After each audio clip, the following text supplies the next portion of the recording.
আচ্ছা, তো আজকে ইলাস্ট্রেশন 5-এর এই অঙ্কটা একটু করিয়ে দিচ্ছি। Interest coverage ratio.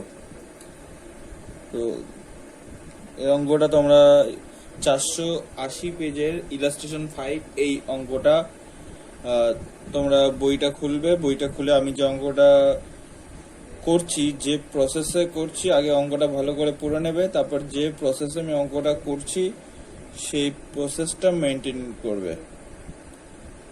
ঠিক আছে? তো ইলাস্ট্রেশন 5-এ এটা ইন্টারেস্ট কভারেজ রেশিও ক্যালকুলেশন করতে দিয়েছে, সঙ্গে দিয়ে দিয়েছে কিছু ইনফরমেশন। বলেছে ইএটি বা earning after tax interest and tax বলে দিয়েছে 14 লাখ, প্রভিশন ফর ট্যাক্সেশন বলে দিয়েছে 6 লাখ, 10% মর্টগেজ লোন বলে দিয়েছে 15 লাখ, 8% সিকিউর লোন 10 লাখ, আর 10% পাবলিক ডিপোজিট 2 লাখ এইটা বলে দিয়েছে। আর তোমাদের লিভারেজ চ্যাপ্টারে আমি একটা ফরম্যাট দিয়েছিলাম, যে সেল থেকে ভ্যারিয়েবল কস্ট মাইনাস করে যে ইবিআইটি, সেখান থেকে ইন্টারেস্ট মাইনাস করে ইবিটি, সেখান থেকে ট্যাক্স মাইনাস করে ইএটি। তো সেই ফরম্যাটটা তোমাদেরকে মাথায় রাখতে হবে। তো ইলাস্ট্রেশন 5-এর এই অঙ্কটা আমি এখানে করছি, তোমরা সেটা করো।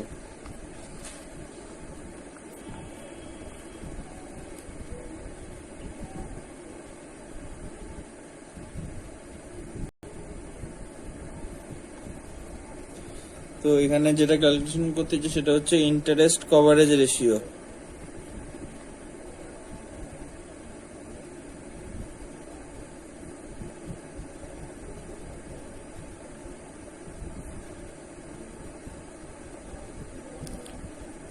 এর ফর্মুলাটা হচ্ছে EBIT, earning before interest and tax by total interest. Total interest. তো ইবিআইটি মানে হচ্ছে earning before interest and tax. তো তোমরা যদি ফরম্যাটটা একটু মনে রাখার চেষ্টা করো, যে ফরম্যাটটা হচ্ছে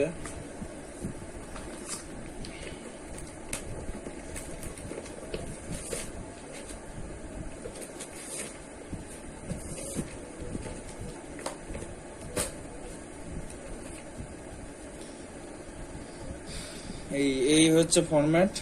সেল থেকে ভ্যারিয়েবল কস্ট মাইনাস করে কন্ট্রিবিউশন, তারপরে fixed cost, operating fixed cost minus করে ইবিআইটি। সুতরাং এই ইবিআইটিটাই আমাদেরকে ক্যালকুলেশন করতে হবে। তো অঙ্কে ইনফরমেশন কি কি দিয়ে দিয়েছে, অঙ্কে ইনফরমেশন বলে দিয়েছে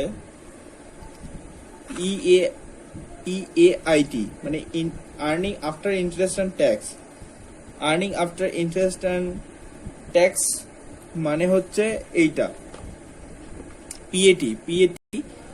এর আরেকটা নাম হচ্ছে ইএটি বা EAIT, earning after interest and tax বা profit after interest and tax, একই, সেটা সেম মিনিং করে। তো ইএআইটি এটা হচ্ছে প্রফিট, পারলে তোমরা বইয়ের মধ্যে এখানে লিখে নিতে পারো। আর ট্যাক্সেশন বলে দিয়েছে। তাহলে এটা আমাদের ব্যাক ক্যালকুলেশন করতে হবে, মানে আমরা এই অ্যান্সারটা পেয়ে গেছি, এবার এইখান থেকে ক্যালকুলেশন করে আমাদেরকে এখানে পৌঁছতে হবে। তো চলো করি।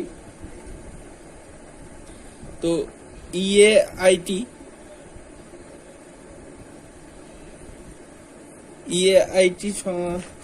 বলেছে 14 লাখ, 14 লাখ।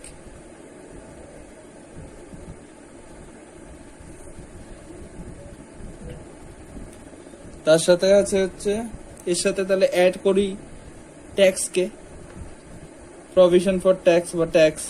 বইতে প্রভিশন ফর ট্যাক্স বলেছে তাই লিখলাম, for tax 6 lakh, 6 lakh, add করে হচ্ছে 20 লাখ। তাহলে কি এটা হচ্ছে ইবিটি।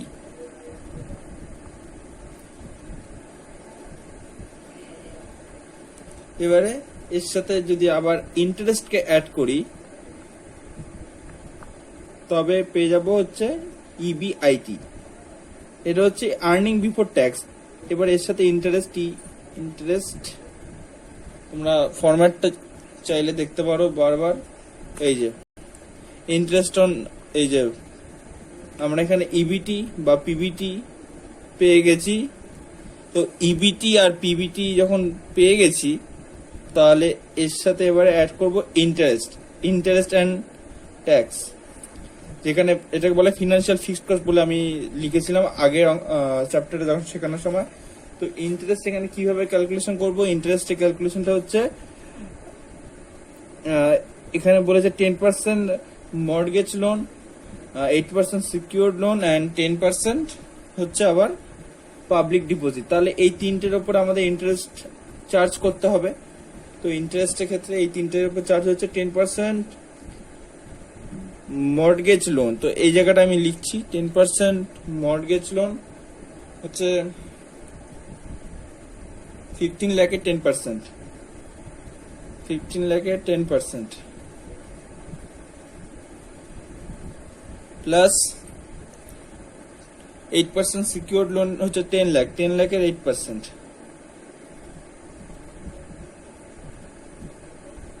প্লাস 10% পাবলিক ডিপোজিটেড হচ্ছে 2 লাখ, 2 লাখ 10%। এইভাবে করলে টোটাল হয় হচ্ছে, এটা হচ্ছে 1.5 লাখ, এখান থেকে পাই 80,000, মানে 1.5 লাখ 80,000 প্লাস হচ্ছে 20,000, টোটাল হয় 2.5 লাখ। এই 2.5 লাখ অ্যাড করলাম, এই অ্যাড করে পাই হচ্ছে 22,50,000। তাহলে এটা তাহলে কি পেলাম? এটা হচ্ছে ইবিআইটি। তাহলে এই ইবিআইটিটা পেয়ে গেছি। আর টোটাল ইন্টারেস্ট সংখ্যাটা কত? ইন্টারেস্ট সংখ্যা হচ্ছে 2.5 লাখ। তাহলে ইন্টারেস্ট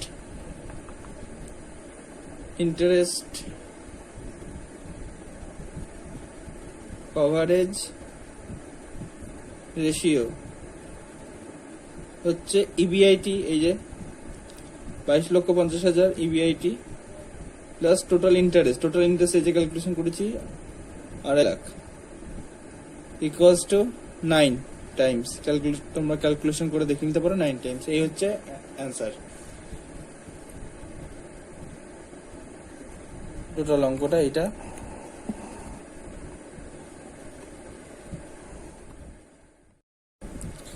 আচ্ছা, এবারে হচ্ছে ইলাস্ট্রেশন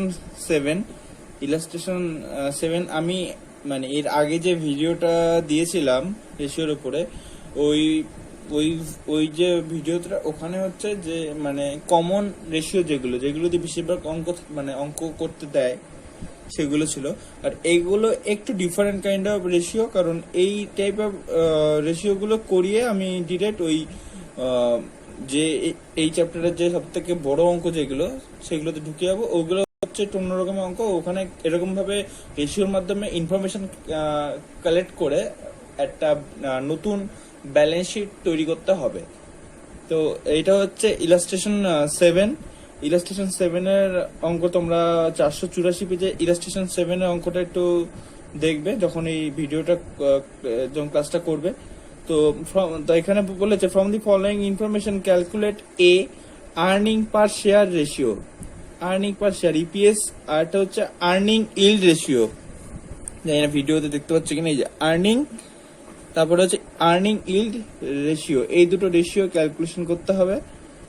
তো চলো অঙ্কটা করা যাক। আর এখানে ইনফরমেশন দিয়েছে হচ্ছে 40,000 ইকুইটি শেয়ার 10 টাকা ইচ হচ্ছে টোটাল ইকুইটি শেয়ার ক্যাপিটাল হচ্ছে 4 লাখ না। আর 10% প্রেফারেন্স শেয়ার 100 টাকা করে 2 লাখ। আর ইবিআইটি দিয়ে দিয়েছে earning before interest and tax হচ্ছে 2,18,000। আর 9% ডিভেঞ্চার বলে দিয়েছে 2 লাখ, ট্যাক্স বলে দিয়েছে 1 লাখ, আর মার্কেট প্রাইস পার শেয়ার হচ্ছে 16। ঠিক আছে, তাহলে চলো অঙ্কটা শুরু করি। ইলাস্ট্রেশন 7।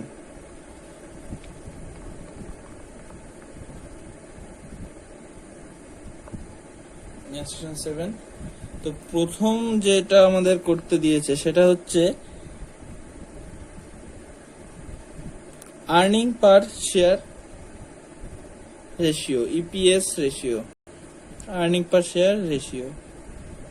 এটা আমাদের যে ফরম্যাটটা আমরা দিয়েছিলাম রেশিওর, সেখানে সবগুলো আছে এই ফরম্যাটগুলো, কোনটা কোন রেশিও কি ফর্মুলা। তো আর্নিং পার শেয়ার রেশিওর ফর্মুলা হচ্ছে পিএটি বা EAT, profit after tax minus preference dividend. Preference dividend যেটুকু আমাদের প্রফিট আফটার ট্যাক্স বেরোবে সেখান থেকে প্রেফারেন্স ডিভিডেন্ড আমাদের মাইনাস করতে হবে। মাইনাস করে আমরা লিখবো তাহলে PAT minus preference dividend by number of equity share.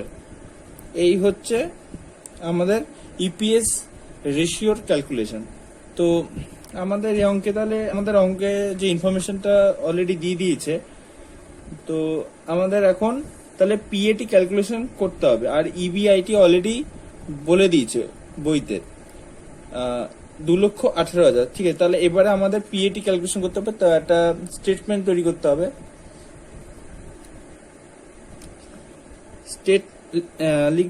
লিখবে statement showing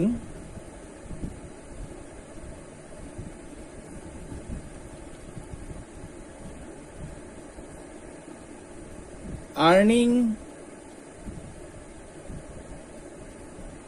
available to equity shareholders।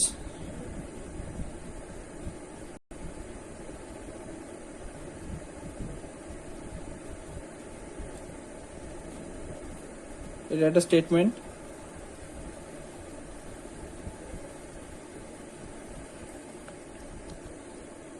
তো আমরা এখানে যেটা বললাম যে আমরা অলরেডি বইতে যেটা পেয়ে গেছি একটা ইনফরমেশন, সেটা হচ্ছে EBIT earning before interest and tax 2,18,000।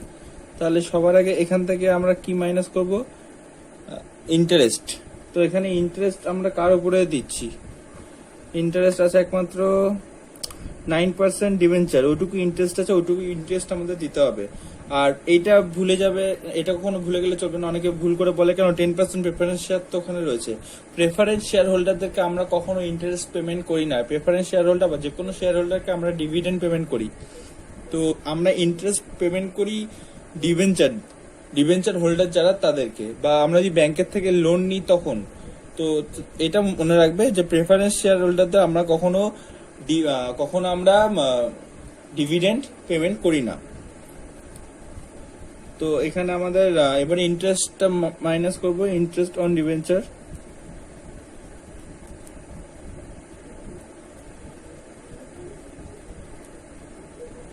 Interest 9% debenture বলেছে, আর ডিবেঞ্চারের সংখ্যা হচ্ছে 2 লাখ। তাহলে 2 লাখের 9% করলে হয় 18,000। মাইনাস করে পেলাম 2 লাখ। এটা হয়ে গেল ইবিটি। ইন্টারেস্ট যেহেতু মাইনাস হয়ে গেল তাই ইবিটি আর্নিং বিফোর ট্যাক্স। এবার আমরা এখান থেকে মাইনাস করবো হচ্ছে ট্যাক্স। ট্যাক্স আমাদের বইতে বলে দিয়েছে 1 লাখ। তাহলে সেই 1 লাখ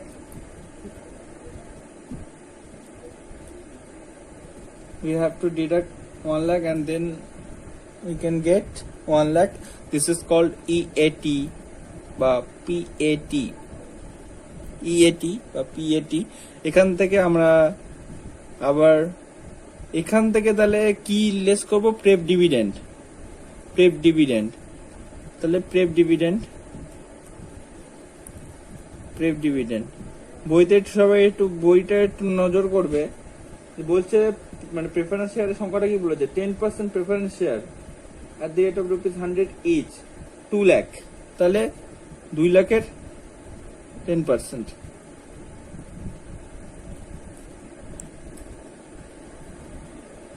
করলে হয় 20,000। 20,000 থেকে এটা 1 লাখ থেকে 20,000 মাইনাস করে আমরা পাই 80,000। 80,000 হচ্ছে তাহলে earning available for equity share holder. Earning available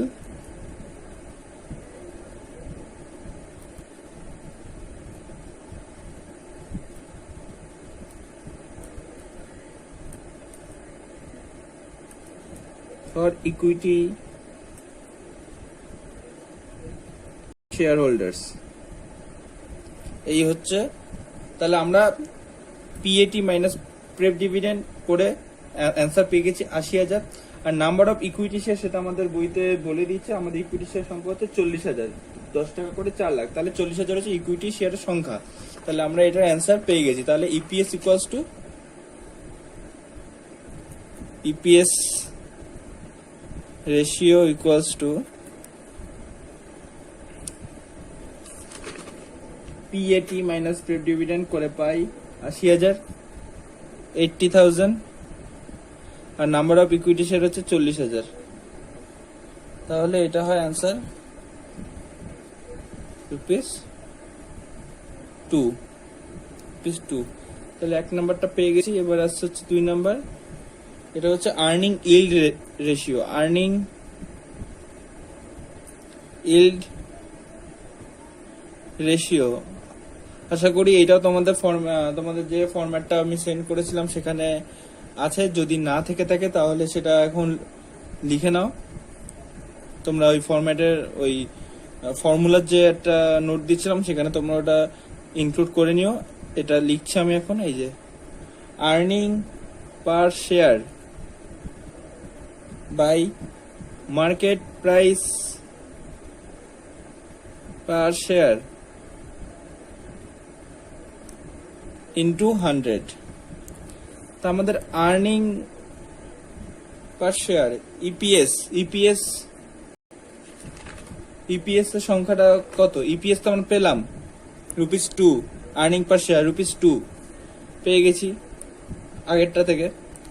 R market price per share হচ্ছে একদম বইটা বলেছে, মার্কেট প্রাইস পার শেয়ার হচ্ছে 16 টাকা বলে দিয়েছে, ইন্টু 100। এটা করলে হয় 12.5%। এই হচ্ছে তাহলে টোটাল অঙ্কটা। তো তোমরা এই ক্লাসগুলো করে নাও যেটা আমি এখন করাচ্ছি। এরপরে ইলাস্ট্রেশন 8টা আমি করব, তারপরেই আমি ওই ব্যালেন্স শিটের অঙ্কগুলোতে ঢুকে যাব। আচ্ছা, এবারে ইলাস্ট্রেশন 8 এই অঙ্কটা করব। ইলাস্ট্রেশন 8-এ আমাদের অনেকগুলো অ্যাক্টিভিটি রেশিও ক্যালকুলেশন করতে বলেছে। তো ইলাস্ট্রেশন 8 484 পেজ 484 এই পেজেরই ইলাস্ট্রেশন 8টা আমরা একটু করব এখন। তো সবাই এই অঙ্কটা করবে, আর যখন করবে তখন বইটা সামনে একবার খুলে নেবে। আরেকটা কথা যে আমরা যখন এই অঙ্কগুলো তো অলরেডি ইলাস্ট্রেশনে করে দেওয়াই আছে, তো আমি কেন আবার নতুন করে এটা করে দিচ্ছি? তো এইটা মাথায় রেখো যে এদের সলিউশন মেথডটা অলওয়েজ AS3 অনুযায়ী নয়, অ্যাকাউন্টিং স্ট্যান্ডার্ড 3 অনুযায়ী নয়। তো সেজন্য এখনকার দিনে অনেক সলিউশনের সাথে এদের সলিউশনটা ঠিক মানে এদের সিমিলারিটি ঠিক কম আছে, ঠিক মেলে না বলতে গেলে, এই আর কি। তো এর জন্যই বলছি যে এর সলিউশনগুলো আমি যেভাবে এখানে বইতে করে দিচ্ছি সেইভাবেই তোমরা করার চেষ্টা করো। এই হচ্ছে ইলাস্ট্রেশন 8-এর অঙ্ক। তো এই অঙ্কটাতে বলেছে debtors turnover ratio, average collection period. বিতে বলেছে creditors turnover ratio and average payment period and stock turnover ratio. Total 4 আর 5টা জিনিস ক্যালকুলেশন করতে বলেছে। তো average collection period and average payment period, এটা যদি তোমাদের নোটে যদি না থাকে, যে নোটটা আমি পাঠিয়েছিলাম নোটে যদি না থাকে, তো আমি এখন যখন অঙ্কটা করাচ্ছি তোমরা এইটা পেয়ে যাবে, এইটা তোমাদের নোটে ইনক্লুড করে নিও। এমন অনেক রেশিও আছে যেটা, এই যে আমি এখনো পর্যন্ত যতগুলো রেশিও এক্সেস দিলাম বা এক্সট্রা দিলাম, বা এখনো অনেক এরকম রেশিও আছে যেগুলো হয়তো অঙ্ক করতে করতে আমরা জানবো, কিন্তু সব রেশিও কখনো কমপ্লিট করে দেওয়া সম্ভব নয়। তো এই অঙ্কটা হচ্ছে ইলাস্ট্রেশন 8-এর অঙ্ক। Illustration 8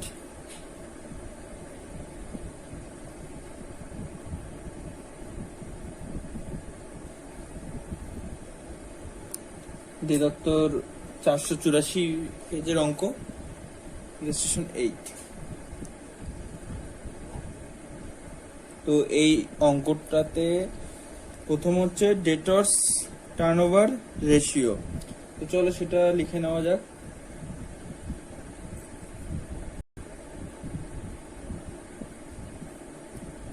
debtors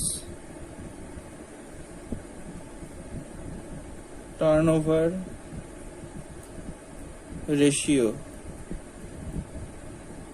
debtors turnover ratio এর ক্যালকুলেশন হচ্ছে credit sales by average debtors.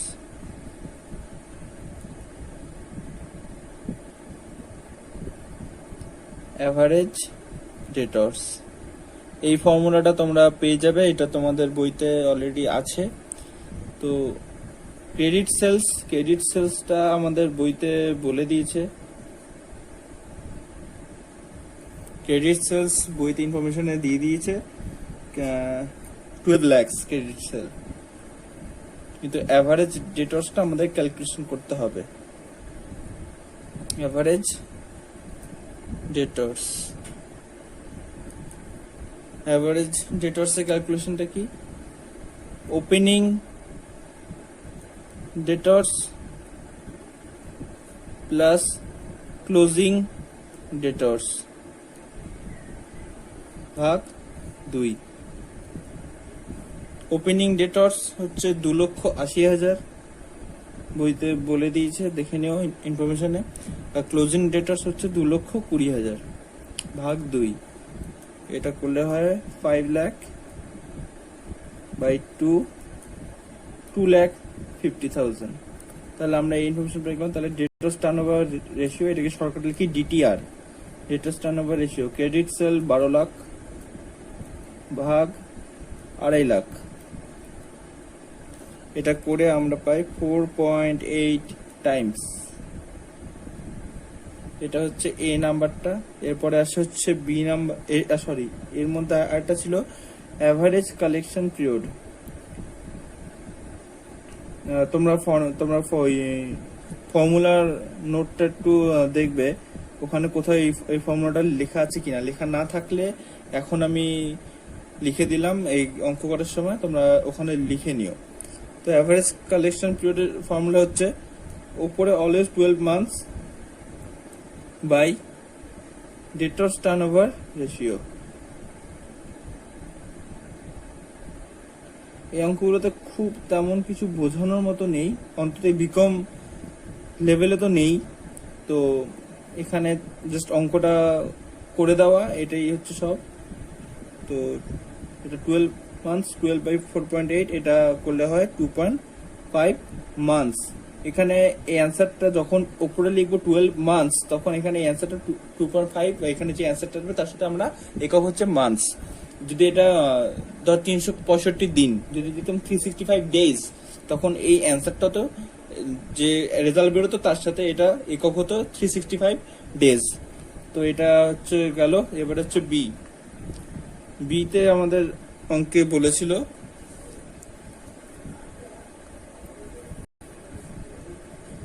Creditors turnover ratio.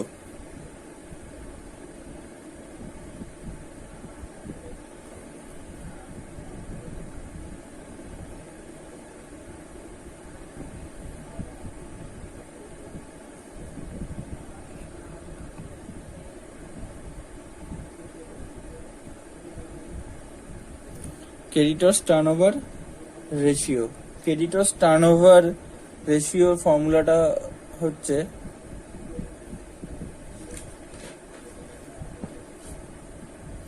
Credit, এটা নিচে লিখি, ক্রেডিট পারচেস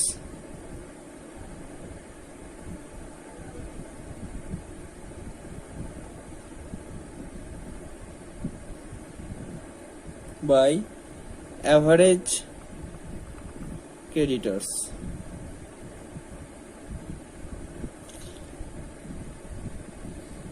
ক্রেডিট পারচেসটা তো আমাদের, আচ্ছা আমাদের ক্রেডিট পারচেসটা ক্যালকুলেশন করতে হবে। এটা বলেছে ক্রেডিট পারচেস হচ্ছে 1.5 Times of cash purchase.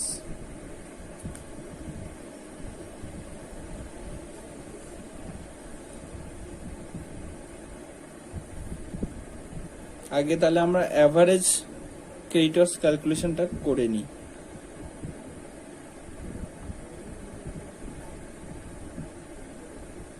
Average creditors,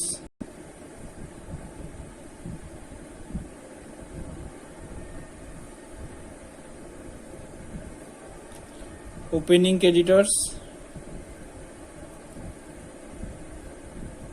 plus closing creditors,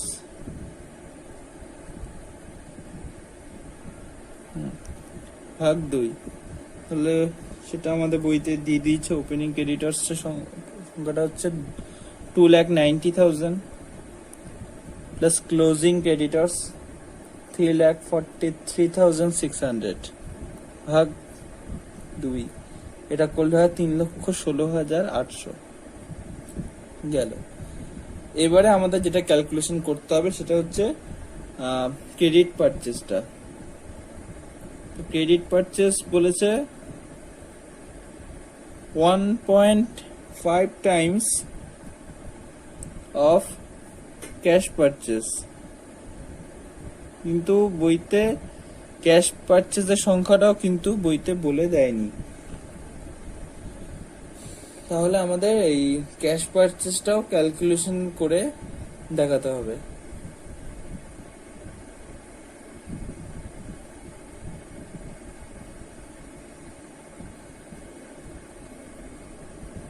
cash purchase calculation হয়ে গেলে আমরা ক্রেডিট পারচেসটা করে অ্যান্সার বার করে ফেলতে পারি। তো সবার আগে ক্যাশ পারচেস বার করতে গেলে আমাদের যেটা জানতে হবে সেটা হচ্ছে, আমরা এখানে পারচেসের পরিমাণটা যদি জেনে যাই একবার, তাহলে পারচেস বলেছে কিনা, পারচেস বইতে বলে দেয়নি। তাহলে পারচেস যদি বার করতে হয় তাহলে সেটা হয়ে যাবে। হ্যাঁ, ঠিক আছে। এবারে আমাদের কস্ট অফ ক্যাপিটালটা তাহলে আমরা, sorry, cost of goods sold, এটা আমরা ক্যালকুলেশন করে নিই। Cost of goods sold,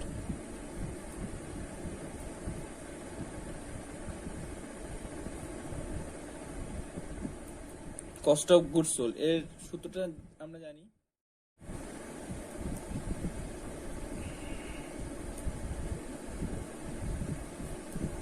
purchase আমরা জানি না, সেটাই ক্যালকুলেশন করছি। মাইনাস ক্লোজিং স্টক হচ্ছে 2,20,000। আর কস্ট অফ গুডস সোল্ড, এই ক্যালকুলেশনটা আমরা, এর আরেকটা সূত্র হয়, এটা হচ্ছে সেলস মাইনাস প্রফিট। কারণ সেলস মাইনাস প্রফিট করলে আমরা কি পাই? সেলস মাইনাস প্রফিট করলে আমরা পাই হচ্ছে কস্ট, আর কস্ট অফ গুডস সোল্ড তো একই জিনিস। আর কস্ট অফ গুডস সোল্ড এর আরেকটা সূত্র হচ্ছে opening stock plus purchase minus closing stock. তাহলে সেলস মাইনাস প্রফিট করলে আমরা সেই অ্যান্সারটা পেয়ে যাই। তাহলে সেলস আমাদের কত? ক্যাশ সেলস আর ক্রেডিট সেলস দুয়ে মিলে হচ্ছে 12 লাখ প্লাস 3 লাখ,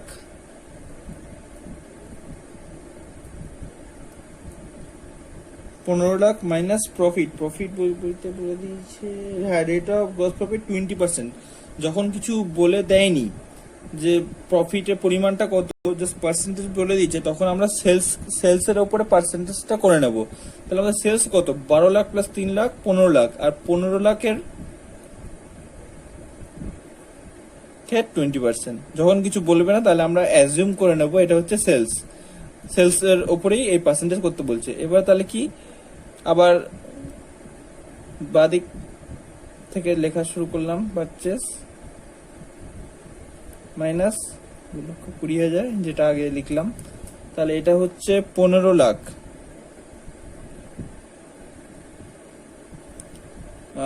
মাইনাস 15 লাখের 20% হচ্ছে 3 লাখ, আর এখানে 1 লাখ প্লাস পারচেস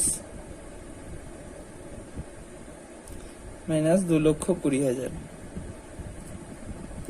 তাহলে 15 লাখ থেকে 3 লাখ মাইনাস করে পাই 12 লাখ, আর এখানে থাকে 1 লাখ প্লাস পারচেস মাইনাস 2,20,000। আর এ পাশের যেটা প্লাস সেটা এখানে আসলে মাইনাস হয়ে যাবে 12 লাখ, মাইনাস 1 লাখ। ডান দিক থেকে বাদিক হলো, এখানে প্লাস ছিল এখানে, আর ইকুয়াল টু এ পাশে যদি যায় তাহলে সেটা হয়ে যায় মাইনাস। আর 2,20,000 মাইনাস ছিল, তাহলে ইকুয়াল টু এ পাশে যদি যায় তাহলে এটা হয়ে যায় plus. Then we can get purchase. যদি পারচেজ পেয়ে যাই তাহলে ক্যাশ পারচেজ আর ক্রেডিট পারচেজও পেয়ে যাব। তাহলে 12 lakhs, then we have to subtract 1 lakh, 11 lakh plus 2,20,000 means 13,20,000 we have got.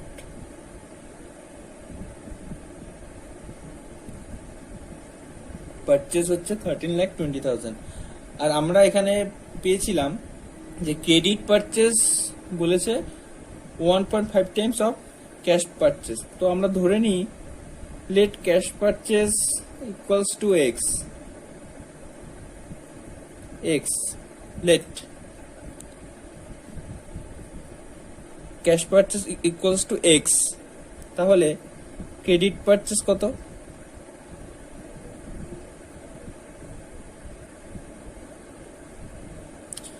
1.5 Times, মানে 1.5 টাইমস মানে x into 1.5 or 1.5x। তাহলে cash purchase plus credit purchase equals two total purchase.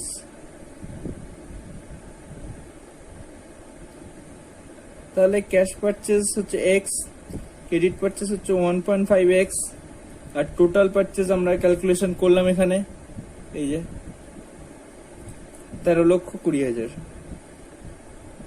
এটা করে পাই হচ্ছে 2.5x ইকুয়ালস টু 13,20,000। x 13,20,000 ভাগ 2.50, এটা calculation করে আমরা পাই হচ্ছে x এর ভ্যালু হচ্ছে 5,28,000। তাহলে x এর ভ্যালু আমরা পেয়ে গেলাম। তাহলে ক্রেডিট পারচেজ হচ্ছে 1.5x, তাহলে ক্রেডিট পারচেজ হচ্ছে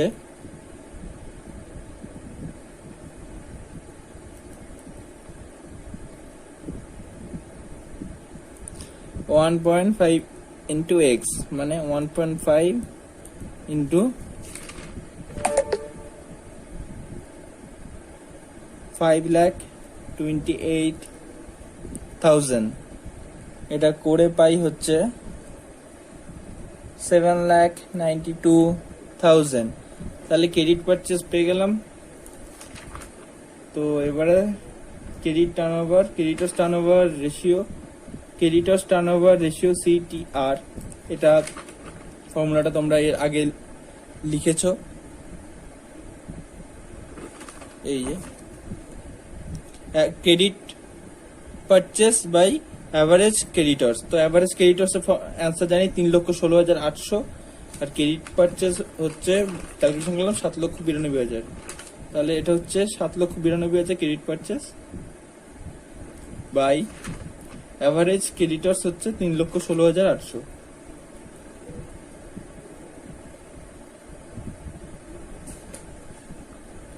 এটা করে পাই 2.50 টাইমস হয়ে গেল।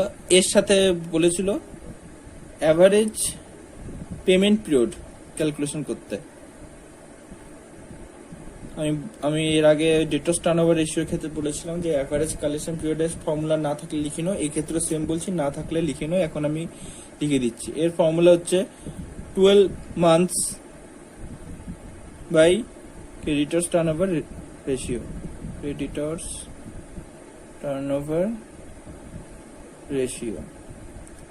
তো 12 months আর ক্রেডিটর্স টার্নওভার রেশিও হচ্ছে 2.50, এটা করে পাই হচ্ছে 4.8 months। এই হচ্ছে টোটাল অঙ্ক। এরপরে আরেকটা ফর্মুলা দিয়েছে, সেটা হচ্ছে আরেকটা বার করতে, সেটা হচ্ছে stock turnover ratio. Stock turnover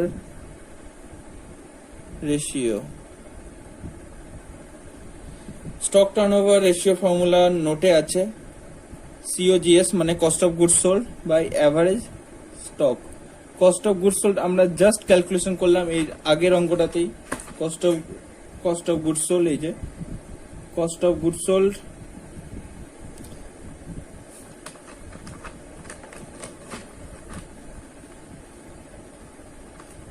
তাও একবার ক্যালকুলেশন করে দেখিয়ে দিচ্ছি আরেকবার। কস্ট অফ গুডস সোল্ড বা COGS শর্ট ফর্মে বলি, opening stock plus purchase minus closing stock. তো ওপেনিং স্টক হচ্ছে 1 লাখ, পারচেজ আমরা এর এক্ষুনি ক্যালকুলেশন করলাম, টোটাল পারচেজ হচ্ছে 13,20,000 মাইনাস ক্লোজিং স্টক 2,20,000 বইতে দেওয়া ছিল, আর এই পারচেজটা শুধুমাত্র এটা ক্যালকুলেশন করেছিলাম আমরা, করে হয় 14,20,000 মাইনাস 2,20,000 করে পাই হচ্ছে 12 লাখ। তাহলে COGS পেয়ে গেলাম। আর হচ্ছে অ্যাভারেজ স্টক, এটা হচ্ছে opening stock plus closing stock ভাগ 2। Opening stock 1 lakh plus closing stock 2,20,000 ভাগ 2, 3,20,000 ভাগ 2 করে হচ্ছে 1,60,000, 1,60,000।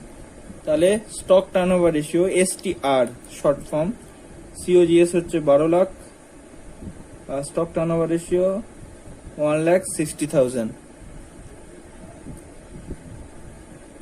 এটা হচ্ছে 7.5 টাইমস। এই হচ্ছে অঙ্ক। তো এই টোটাল একটা অঙ্ক। এরপর আমি কিছু অঙ্ক SW দিচ্ছি, কাল বা পরশুর মধ্যে আমি ওই টোটাল রেশিও ব্যালেন্স শিটের অঙ্কে ঢুকে যাব। ওই ব্যালেন্স শিটের অঙ্ক দেখিয়ে দিলে এই চ্যাপ্টারে আর কিছু দেখানোর নেই। আর আমি যেভাবে সলিউশনগুলো করছি এইভাবে সলিউশনগুলো করতে থাকো। এরপরে আরো অঙ্ক দেব। আর বইয়ের সলিউশন দেখো না, যদি একেবারে অঙ্ক পারছো না, যদি বিশেষ হেল্প দরকার তখন তো অবশ্যই দেখবে। আর বইয়ের সলিউশনটা একটু পুরনো আছে, হয়তো অনেক সময় আমাদের সাথে এর অ্যান্সার মিলবে না, আবার কোনো কোনো ক্ষেত্রে মিলেও যেতে পারে। এই হচ্ছে টোটাল অঙ্ক। ঠিক আছে।